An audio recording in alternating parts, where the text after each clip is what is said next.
السلام علیکم ورحمۃ اللہ وبرکاتہ۔ میرے محترم بھائی بہنوں، دوستوں، بزرگوں، عزیزوں، بچوں، اللہ تعالیٰ رمضان کی برکتیں ہمیں نصیب فرمائے، عافیت کے ساتھ اس کو گزارنے کی توفیق عطا فرمائے، سب ایمان والوں کو روزہ رکھنے کی طاقت دے، ہمت دے، توفیق دے، اور روزے کی حفاظت کی بھی توفیق دے کہ میرے نبی نے یہاں تک فرمایا ہے فَإِن صَابَهُ أَحَدٌ أَوْ خَاصَمَهُ أَوْ قَاتَلَهُ فَلْيَقُلْ إِنِّي صَائِمٌ، کہ روزہ رکھنے والے سے کو اگر کوئی گالیاں دے یا وہ جھگڑا کرے یا اس سے لڑائی کرے تو آگے جواب میں روزہ رکھنے والا کہے انی صائم، میرے پیارے میں آپ کو جواب نہیں دے سکتا، میرا روزہ ہے، میں آپ کی گالی کا جواب گالی سے نہیں دے سکتا، آپ کے جھگڑے کا جواب جھگڑے سے نہیں دے سکتا، کہ میں نے روزہ رکھا ہوا ہے۔ اس کی حفاظت اتنی ضروری ہے کہ انتہائی غصے کے وقت بھی میرے نبی نے فرمایا لگام دو، اپنے زبان کو لگام دو اپنے روزے کی حفاظت کے لیے، کہ گالی دینے والوں کی آواز سگاں کبنا کو ندرس کے گدارا۔ تو اللہ ہمیں اس طرح روزہ رکھنے کی توفیق نصیب فرمائے، غیبت نہ ہو، چغلی نہ ہو، بد نظری نہ ہو، کبیرہ گناہ نہ ہو، والدین کی نافرمانی نہ ہو، رشتہ داروں سے لڑائی جھگڑا نہ ہو، کسی کے بارے میں دل میں بغض نہ ہو، نفرت نہ ہو۔ شراب کی عادت ہے تو توبہ کر لیں، چھوڑ دیں، چونکہ شراب پینے والا جو مستقل عادی ہوتا ہے، رمضان کی جو لیلۃ القدر ہے، شب قدر ہے، جس میں اللہ سارے ایمان والوں کی بخشش فرماتا ہے، اس میں جو عادی شرابی ہے اس کی بخشش نہیں ہوتی، والدین کو ناراض کرنے والے کی بخشش نہیں ہوتی، رشتہ داروں سے لڑنے والے کی بخشش نہیں ہوتی، کسی کے لیے دل میں نفرت رکھنے والوں کی بخشش نہیں ہوتی۔ توبہ کر لیں تو پھر سارا ہی معاف ہے۔ تو اللہ ہمیں اس کی حفاظت کی توفیق دے۔ آج میں دو جگہ سے اس مبارک کلام پاک سے بات کرنا چاہتا ہوں کہ میرے مالک نے معاشی حالات کی بہتری کے لیے ہمیں ایک حکم دیا ہے کہ سود چھوڑ دو، سود چھوڑ دو۔ جتنے ہی کوئی کوشش کر لے، جب تک سود نہیں نکلے گا معیشت سے، اکانومی سے، کبھی بھی کوئی ملک فلاح نہیں پا سکتا۔ امریکہ جیسا ملک کھربوں ڈالر کا مقروض ہے، اور تیل والے ملکوں میں بھی غربت انتہا درجے کی ہے۔ میں نے تو یہ سارے سفر کیے ہوئے ہیں، میں نے دیکھا ہے، اپنی آنکھوں سے دیکھا ہے۔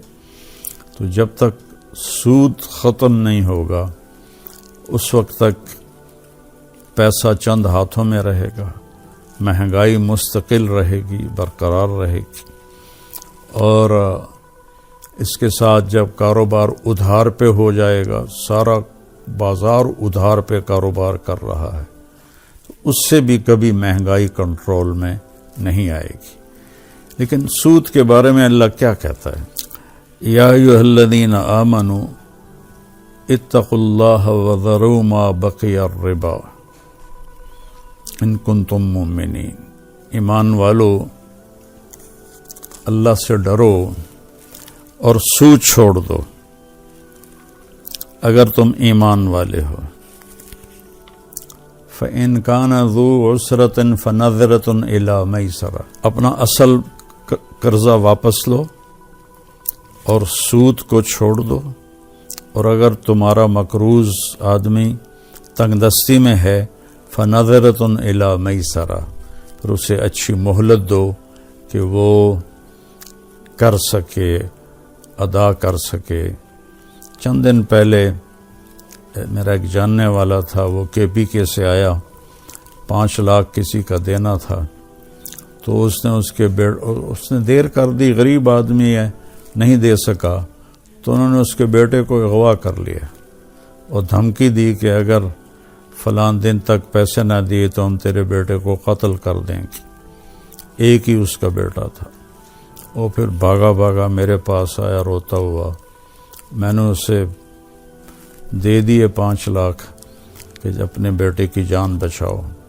تو میرا اللہ کہہ رہا ہے ان کان ذو عسرۃ فنظرۃ الی میسرہ، اگر مقروض کو تنگی ہے تو اسے مہلت دو یہاں تک کہ وہ آپ کو ادا کر دے۔ ان تصدقوا خیر لکم، اور اگر اسے قرضہ ویسے ہی معاف کر دو تو یہ تمہارے لیے بہت ہی بہتر ہے۔ میرے نبی صلی اللہ علیہ وسلم نے آخری حج آخری خطبہ میں فرمایا کل ربا الجاہلیت موضوع، اور ایک روایت میں آتا ہے کہ تحت قدمی ہاتین، زمانہ جاہلیت کا جتنا بھی سود چل رہا تھا وہ میرے قدموں کے تلے دفن ہو گیا، آج کے بعد کوئی سود نہیں ہوگا، لا ربا، اصل مال ہوگا، سود نہیں ہوگا۔ حضرت عباس رضی اللہ، اور سب سے پہلے میں اپنے چچا عباس بن عبد المطلب کا سود معاف کرتا ہوں۔ عباس بن عبد المطلب رضی اللہ تعالی عنہ، جن کے مشہور بیٹے ہیں عبداللہ بن عباس اور فضل بن عباس اور قسم بن عباس، عبید اللہ بن عباس، وہ ایک بینک تھے، پورے حجاز میں ان کے مقروض موجود تھے، اور بہت بڑا ان کا سلسلہ تھا سود کا۔ تو جب انہوں نے سنا کہ اللہ کے نبی نے فرمایا کہ میں اپنے چچا کا سود معاف کرتا ہوں، تو انہوں نے آگے کہا کہ میں اب اپنا اصل بھی معاف کرتا ہوں، کہ میرے نبی نے سود معاف کیا، میں اصل بھی معاف کرتا ہوں۔ اس کے نتیجے میں کیا ہوا کہ حضرت عباس کی اولاد کو اللہ نے 524 سال اسلامی سلطنت کا مالک بنایا، اور 524 برس انہوں نے حکومت کی، 132 ہجری سے لے کر 656 ہجری تک بنو عباس، حضرت عباس رضی اللہ عنہ کی اولاد کی حکومت رہی۔ تو اب اللہ تعالیٰ فرماتا ہے کہ یمحق اللہ الربا ویربی الصدقات، اللہ سود کو مٹاتا ہے، گھٹاتا ہے، اور صدقات کو بڑھاتا ہے۔ پھر اس کے بعد پھر ایک دھمکی ہے کہ ومن عاد فاولئک اصحاب النار ہم فیہا خالدون۔ اب میرے منع کرنے کے بعد بھی جس شخص نے سود لیا وہ جہنمی ہے اور اس میں ہمیشہ رہے گا۔ حالانکہ ایمان والے جتنا بڑا گناہ ہو، شرک نہیں ہے تو ہمیشہ نہیں رہیں گے، نکال دیے جائیں گے، لیکن سود کھانے والا، دینے والا نہیں، سود کھانے والے کو اللہ نے اتنی خوفناک دھمکی دی ہے کہ تجھے بھی جہنم میں پھینکوں گا کافروں کی طرح، اور تو ہمیشہ اس میں جلتا رہے گا۔ تو میرے گزارش ہے، چونکہ اب یہ سود عوام میں بھی پھیل گیا ہے، چاروں صوبوں میں لوگ سود پہ غریبوں کو قرضہ دیتے ہیں، کسی کی بیٹی کی شادی ہے، کسی کا علاج ہے، کسی کا گھر کی چھت گر گئی ہے، وہ قرضہ لینے جاتے ہیں، وہ سود پہ دیتے ہیں، اور چاروں صوبوں میں ہے، سود ہی سود پھیلا ہوا ہے۔ تو ہمیشہ کی جہنم اس کو سوچ لیں، اور یہ جو آپ چند پیسے ان کی رگوں سے نکالتے ہیں، اس کو سوچ لیں تو چھوڑنا آسان ہو جائے گا۔ اور جو سود پہ قرضے لیتے ہیں ان کو منت کرتا ہوں کہ اپنی ضرورت پہ قربانی دے دو، لیکن سود پہ قرضہ نہ لو، ساری زندگی وہ ذلیل ہوتے رہو گے اور کبھی برکت نہیں آئے گی۔ اور اللہ تعالیٰ ناراض بھی ہے لینے والے پر بھی، چونکہ اللہ کے نبی نے کہا لعنت ہے سود لینے والے پر اور سود دینے والے پر، لیکن ہمیشہ کی جہنم کی جو سزا ہے وہ اللہ تعالیٰ نے سود کھانے والے کو کہی ہے۔ یہ بڑے بڑے جو گروپ ہیں انہوں نے، ان کے پاس پیسے کی کوئی کمی نہیں، انہوں نے بینک بنا لیے، اور تجارت تو حلال ہوتی ہے لیکن بینک بنا لیے مزید ہوس میں، اور اپنے سارے مال کو حرام کر دیا سود کے پیسوں کی وجہ سے۔ اللہ کا شکر ہے اب اسلامی بغیر سود کے اسلامی بینکاری ہو رہی ہے۔ جس نے قرضہ لینا ہے وہ اسلامی بینک سے لے لے، اول تو ان سے بھی نہ لے کہ قرضہ ایک مصیبت ہے، لیکن اگر لینا پڑ جائے تو پھر ان اسلامی بینکوں کی طرف رجوع کیا جائے۔ یہ جو سود والے بینک ہیں ان سے رجوع نہ کریں، ورنہ ساری زندگی آپ خود بھی پریشان رہیں گے، اولاد کو بھی پریشان کر کے دنیا سے جائیں گے۔ اور یہ جو بڑے بڑے گروپس ہیں جن کے پاس پیسے کی کوئی کمی نہیں، ان کی منت کرتا ہوں کہ بینک بناؤ تو یا بینک خریدو تو اس میں سے سود ختم کر دو۔ اتنی دولت کہاں تک لے جاؤ گے؟ ایک دن موت اٹھا کے قبر میں ڈال دے گی۔ تو سود کھانے والے پر اللہ نے فرمایا کہ وہ ہمیشہ کی جہنم میں رہے گا۔ تو اس میں پھر علماء یہ فرماتے ہیں کہ چونکہ ایمان ہے دل میں تو ہمیشہ تو نہیں رہے گا، سب سے آخر میں جہنم سے نکلے گا۔ دو گناہ ہیں، ایک اللہ تعالیٰ اس میں سود کو بیان کر رہا ہے کہ سود اگر کھاتے کھاتے مر گئے تو ہمیشہ کی جہنم ہے، اور ایک ہے من قتل منکم مؤمنا متعمدا فجزاؤہ جہنم وغضب اللہ علیہ ولعنہ وأعد له عذابا عظیما، کہ جو کسی مسلمان کو محض اپنے غصے میں قتل کر دے یا اپنی جھوٹی عزت کے پیچھے قتل کر دے، یعنی بغیر جرم کے۔ آج کل جو خاندانوں میں دشمنیاں چل رہی ہیں، یہ جو بڑے مافیا ہیں یہ آپس میں ایک دوسرے کے دشمن ہیں اور ایک دوسرے کے لوگوں کو قتل کرتے رہتے ہیں۔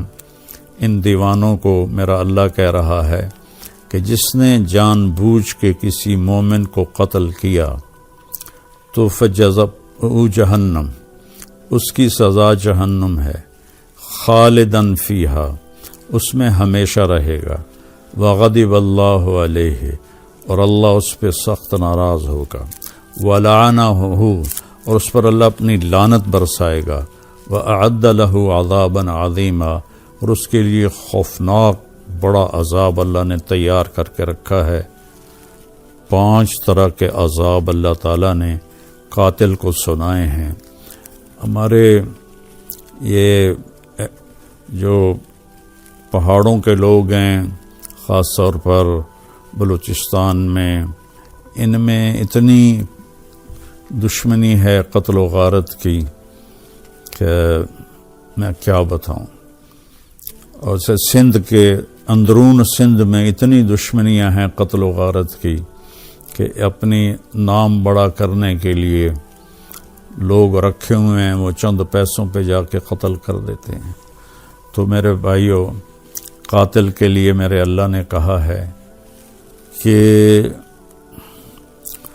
فَلَهُ جَهَنَّمْ مَنْ قَتَلَ مِنْكُمْ مُؤْمِنًا مُتَعَمِّدًا فَجَزَاؤُهُ جَهَنَّمْ جان بوجھ کے کسی بے گناہ کو قتل کرنے والے جہنم میں جائے گا، خالدن فیہا، سود کھانے والے کی طرح یہ بھی ہمیشہ جہنم میں رہے گا، یعنی یہ بھی سب سے آخر میں جہنم سے نکلے گا اگر ایمان پہ خاتمہ ہو گیا۔ وغضب اللہ علیہ، اور اللہ اس پہ ناراض ہے، ولعنہ، اور اس پہ اللہ کی لعنت ہے، وأعد له عذابا عظیما، اور اس کے لیے خوفناک عذاب ہے۔ اور سود کھانے والے کے لیے ایک اور بات اللہ نے فرمائی ہے، فَإِن لَّمْ تَفْعَلُوا فَأْذَنُوا بِحَرْبٍ مِّنَ اللَّهِ وَرَسُولِهِ، اگر تم سود نہیں چھوڑتے ہو تو میرا اور میرے رسول کا تمہارے خلاف اعلان جنگ ہے۔ یہ تو کسی گناہ پہ اللہ تعالیٰ نے یہ قرآن میں ایسے نہیں فرمایا کہ میں اور میرا رسول تمہارے خلاف اعلان جنگ کرتے ہیں۔ جو سود پہ اللہ نے فرمایا ہے کہ یا سود چھوڑ دو، نہیں چھوڑتے ہو تو میرا اور میرے رسول کا تمہارے خلاف اعلان جنگ ہے۔ تو بھائیو، سود لینا چھوڑ دو، سود لینا چھوڑ دو، سود لینا چھوڑ دو۔ سب سے حرام رزق ہے سود کا پیسہ۔ یہ جو یہودی ہیں یہ آپس میں لین دین میں کوئی سودی کاروبار نہیں کرتے، نہ سود پہ دیتے ہیں آپس میں۔ کسی اور کو قرضہ دینا ہو تو رکھ کے سود لیں گے، لیکن آپس میں وہ بالکل سود پہ کام نہیں کرتے۔ تو یہود نے ساری دنیا کو سود میں پھنسایا ہے، یہ بینک انہی کی ایجاد ہیں۔ تو اللہ کے واسطے، مجھے ایک بہت بڑے کاروباری نے کہا، مولانا صاحب ہم تو بینکوں کے مینیجر ہیں، سارا مہینہ کماتے ہیں اور اٹھا کے بینکوں کو دے دیتے ہیں، چند پیسے ہمیں بچتے ہیں جس پر ہم میاں صاحب کہلاتے ہیں، سیٹھ صاحب کہلاتے ہیں۔ تو یہ کھوکھلی عزت ہے، بناوٹی عزت ہے۔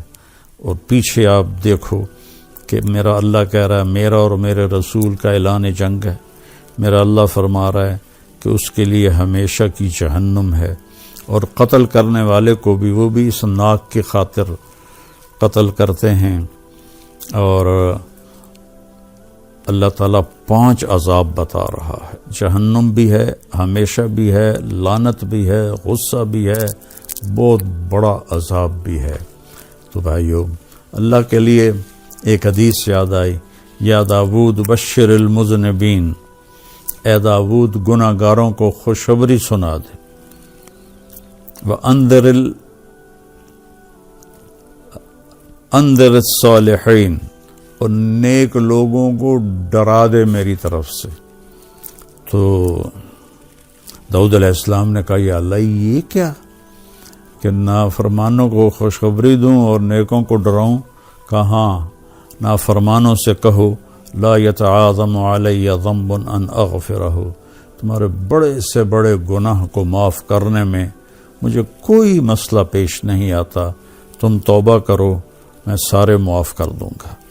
اور نیکوں سے کہو کہ اپنے اعمال پر فخر نہ کریں، اپنی نیکیوں پر فخر نہ کریں، عجب کا شکار نہ ہوں، اور اوروں کو کمتر نہ سمجھیں، اوروں کو حقیر نہ سمجھیں، بلکہ نیکی کر کے بھی ڈرتے رہیں کہ کسی کو حقیر سمجھنے لگ گئے اور اپنی نیکی کے تکبر میں آ گئے تو ساری نیکیاں ضائع ہو جائیں گی۔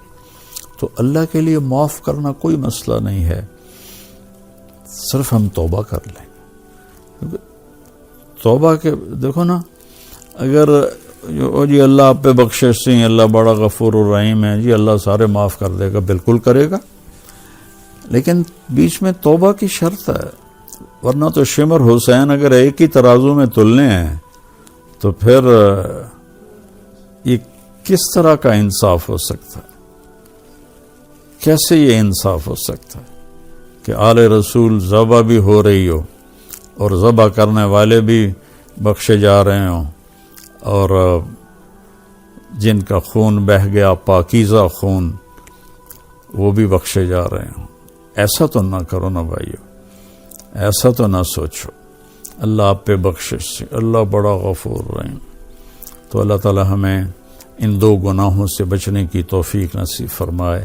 سود پہ قرضہ لینے والوں کے سامنے ہاتھ جوڑتا ہوں، نہ لینا قرضہ، نہ لینا قرضہ، نہ لینا قرضہ، سود پہ قرضہ نہ لینا، ورنہ زندگی بھر مصیبت میں پڑے رہو گے۔ اور سود پہ قرضہ دینے والوں سے کہتا ہوں، دیکھو میں ہاتھ جوڑتا ہوں، خوفناک جہنم کی آگ ہے، اس سے بچ جاؤ۔ یہ چند ٹکوں کے پیچھے ہمیشہ کی جہنم کون برداشت کرے گا؟ اللہ تعالی ہمیں عمل کی توفیق بخشے۔